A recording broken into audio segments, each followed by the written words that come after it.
Sino ba hindi nakahanga sa kanya? Yes. Oh, yes. Bata mo. 16 years old. Para yung dress ko dito na sa sinabi ko.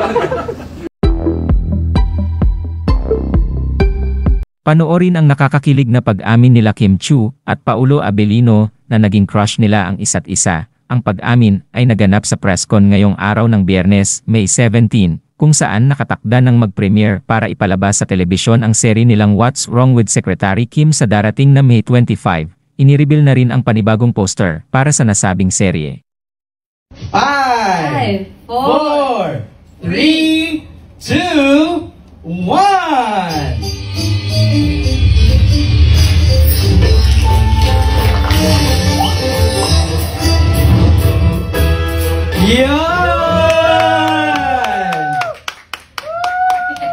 That poster was designed by Justin Besana and photo by Eileen Yatko. Ba talaga si Aileen? Ito po siya. Pau, quick reaction sa poster natin. Ang cute! Yeah, naalala ko nung shinod namin. Parang gusto ko yung mga moving paper. Gumagalaw yung mga papers habang still yung background. Galing. Kimmy? Wow, kakaiba po. Kaya sana abangan din nila yung TV premiere. But parang ikaw naman yung boss ko dyan. Hindi ba? Alright, there you have it, mga kapamilya. Ito po siya. Pau, quick reaction sa poster natin. Ang cute! Yeah, naalala ko nung shinod namin. Parang gusto ko yung mga moving paper. Gumagalaw yung mga papers habang still yung background. Galing. Kimmy? Wow, kakaiba po. Kaya sana abangan din nila yung TV premiere. But parang ikaw naman yung boss ko dyan. Hindi ba? Alright, there you have it, mga kapamilya. Okay, Kim, na-mention mo kanina, parang meron siyang, si Paolo yung first impression, meron siyang sariling mundo. Opo. Nakapasok ka ba dun sa mundo ni Paolo?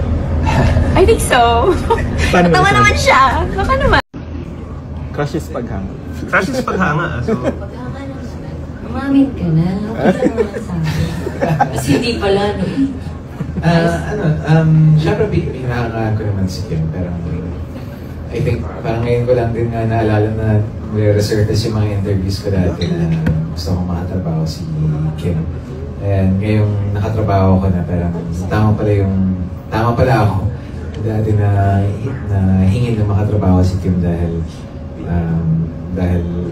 hindi ko lang hinangaan yung galing niya, kundi pati yung disiplina niya sa trabaho. Hindi, syempre, sure niya, sexy, kaya maganda. Maganda yun nito eh. Tapos, ayun. Magaling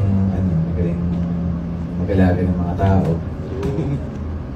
Tapos, ano pa ba? Kasi, tagal na, hinangaan ko naman si Kim ever since. Parang yun, yung energy niya, nawala ako. thank you, Pao. How about si Kim naman? Alin yun? Ayan, ganun din. Yung paghanga. Yung paghanga, di ba? Siyempre. Sino ba hindi nakahanga sa kanya? Yes. Oh, yes.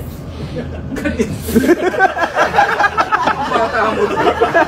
16 years old. Para yung dress ko dito na sa sinabi ko.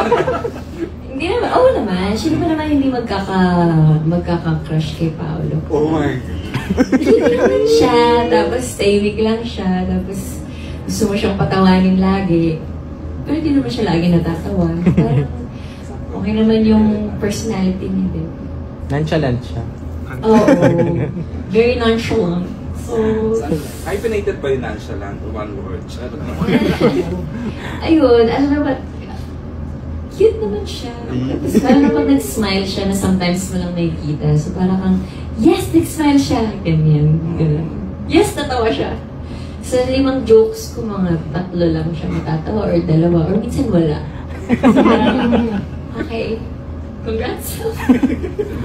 Pwedeng